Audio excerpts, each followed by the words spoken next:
இந்த வீடியோவை நீ இப்போ ஹெட்ஃபோன் போட்டு பார்த்துட்டு இருக்கீன்னா தயவு செஞ்சு இப்போவே கழட்டி வச்சிரு, இல்லைன்னா மண்டை காஞ்சு போயிடுவேன். நீங்கள் இந்த ஃபோட்டோவில் பார்க்குறவரோட பேர் தான் டெக்னோபிளேட். கேமிங் கம்யூனிட்டியில் இவர் ஒரு முக்கியமான நபர்னே சொல்லலாம். இவரோட ரியல் நேம் அலெக்சாண்டர். ஜூன் 1999 கலிஃபோர்னியாவில் பிறக்கிறாரு. ஆரம்ப காலத்தில் ஒரு ரெகுலரான வாழ்க்கையை வாழ்கிற டெக்னோபிளேட் 2013 மைண்ட் கிராஃப்ட் கேம் ப்ளே பண்ணுறத யூடியூப்பில் போட ஸ்டார்ட் பண்ணுறாரு. காலம் போக போக அவர் தன்னோட படிப்பு மேலே இருந்த இன்ட்ரெஸ்ட்டை விட கேமிங் மேலே அதிக ஆர்வம் காட்ட ஸ்டார்ட் பண்ணுறாரு. 2019 வந்த ஒரு வீடியோவில் தன்னோட காலேஜ்லேருந்து ட்ராப் அவுட் ஆகி மைண்ட் கிராஃப்டை ஃபுல் டைமாக ஸ்டார்ட் பண்ணதா சொல்லியிருப்பாரு. தென் அவரோட வீடியோஸ்க்கு நல்ல ரெஸ்பான்ஸ் கிடைச்சிது. ஷார்ட் ஸ்பேன்லேயே கிட்டத்தட்ட 10 மில்லியன் சப்ஸ்கிரைபர்ஸை ரீச் பண்ணார். தென் 2021 ஆகஸ்ட் அப்போ ஒரு ஆச்சரியமான வீடியோ ரிலீஸ் ஆகுது. இந்த வீடியோவில் அவர் தனக்கு கேன்சர் இருக்குங்கிறத சொல்லியிருப்பாரு. After that, and so after a few days of that, I looked at myself in the mirror and I noticed that my right shoulder was starting to swell like crazy, and I was like, oh my god, I must have broken a bone. It looked crazy. So, the next day, August 2nd, I headed over to the doctor to see what was wrong, and they ran a couple of scans, and then they came back and they told me that the reason my arm hurts is because I have cancer. Metastatic sarcoma, அதாவது கேன்சரோட advance stage. இந்த ஸ்டேஜில் அந்த cancer cells அவரோட பாடி மசில்லையும் phone டிஷ்யூலையும் பரவ start ஆகிருச்சு. கடைசி வரைக்கும் எடுத்த எந்த மெடிக்கேஷனுமே சக்ஸஸ் ஆகாதனால டெக்னோபிளேட் ஜூன் 2022 இறந்து போகிறாரு. ஒரு 23 வயசு பையன் தன்னோட வாழ்க்கை ஆரம்பிக்கிற ஸ்டேஜ்லேயே இறந்து போகிறான். இந்த விஷயம் நடந்து 2 வருஷத்துக்கு மேலே ஆகுது. ஏன் இப்போ அதை பற்றி பேசுகிறேன்னா, இன்றைக்குமே மக்கள் கேன்சர்னால இறந்து போயிட்டு தான் இருக்கிறாங்க.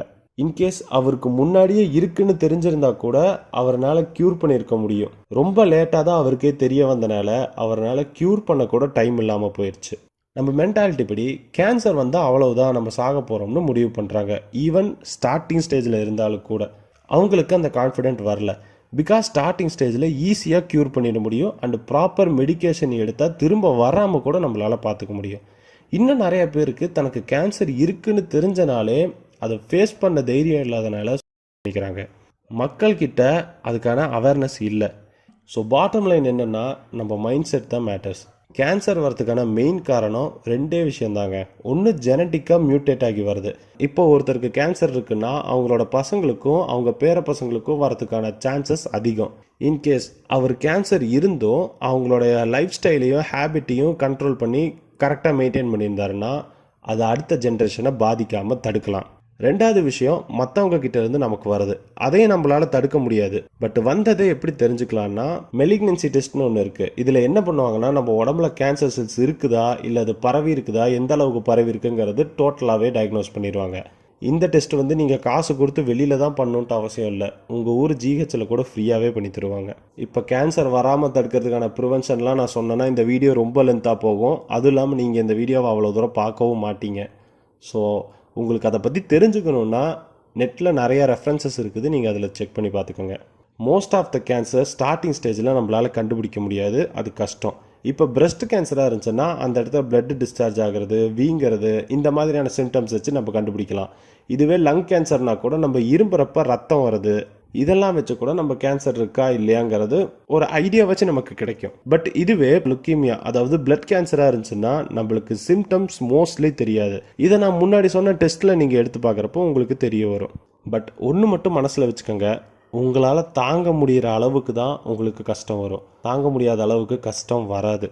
God knows you can do it.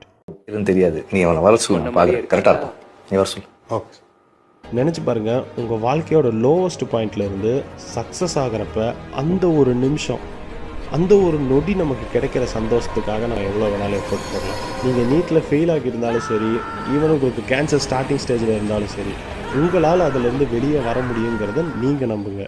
And இந்த வீடியோவுக்கு ஹெல்ப் பண்ண என்னோட சைல்டுஹுட் ஃப்ரெண்டு MBBS, அப்புறம் மேலே ஒரு கோடு. ஸோ நன்றி. நீங்கள் டாக்டர் ஆன பிறகு இதே சேனலில் நான் ஷவுட் அவுட் கொடுக்குறேன். இந்த மாதிரி யூஸ்ஃபுல்லான வீடியோஸ் வேணும்னா ஒரு லைக் போடுங்க. பிகாஸ் பல பிரச்சனைகளை கடந்து இந்த சேனலை நான் மறுபடியும் ஸ்டார்ட் பண்ணுறேன்.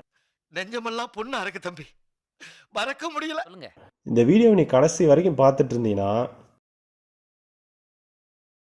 உனக்கு தோன்றதை கமெண்ட்டில் போட்டு போ. Bye by.